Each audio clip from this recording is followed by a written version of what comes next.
கிறிஸ்துவுக்குள் பிரியமான சகோதர சகோதரிகளே, இயேசு கிறிஸ்துவின் இனிதான நாமத்தில் நான் உங்களை வாழ்த்தி வரவேற்கிறேன்.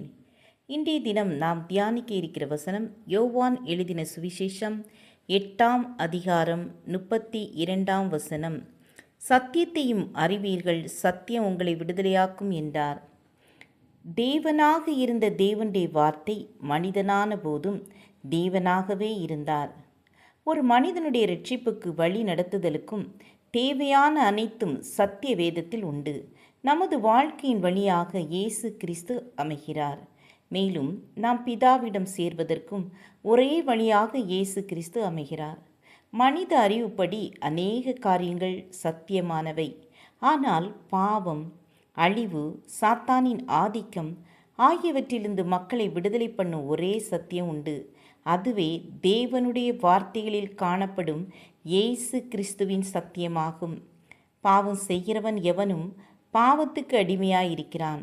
பாவத்தை பழக்கமாக்கி கொண்ட தனி நபர்கள் பாவத்துக்கும் அநியாயத்துக்கும் இன்னும் அடிமைகளாயிருப்பதால் அவர்கள் தங்கள் பாவ சுவாபம் விரும்பும் இச்சைகளுக்கும் சாத்தானின் வழிகளுக்கும் ஏற்றபடி வாழ்கிறார்கள்.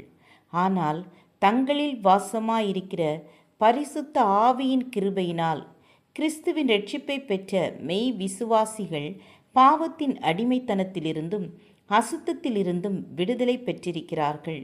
இயேசு கிறிஸ்துவின் இரத்தம் சகல பாவங்களை நீக்கி நம்மை சுத்திகரிக்கிற இரத்தமாகும். இரட்சிப்புக்கேற்ற சத்தியம் தேவனிடமிருந்து அவருடைய ஆவியினாலே மாத்திரம் வெளிப்படுத்தப்படுகிறதே ஒழிய வேறு எந்த மனிதனாலோ அல்லது மனித ஞானத்தினாலோ தோன்றவில்லை.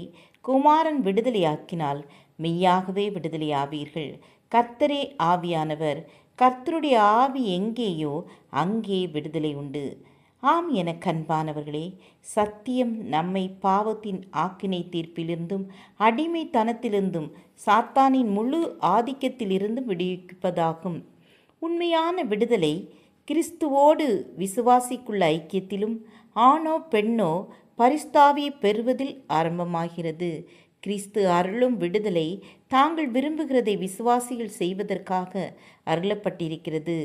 ஆவிக்குரிய விடுதலை தீமையை மறைப்பதற்காகவோ அல்லது அபிப்பிராய பேதத்தை நியாயப்படுத்துவதற்காகவோ ஒருபோதும் உபயோகிக்கக்கூடாது. கிறிஸ்தவ சுயாதீனம் விசுவாசிகள் தேவனுக்கும் மற்றவர்களுக்கும் நீதியின் பாதையில் தொண்டு செய்வதற்காகவே. இப்பொழுது நாம் கிறிஸ்துவின் அடிமைகளாய் கிருபையினால் தேவனுக்கென்று வாழ்ந்து கொண்டிருப்போம். ஜெபம் செய்வோம். எங்களை நேசிக்கிறதான அன்பின் பிதாவே, உம்முடைய வார்த்தையினால் ரட்சிக்கப்பட்டோம். உம்முடைய வார்த்தையில் நிலைத்திருக்க எங்கள் ஒவ்வொருவருக்கும் உதவி செய்யுங்க. இயேசுவின் நாமத்தில் பிதாவே, ஆமேன் ஆமேன். God bless you.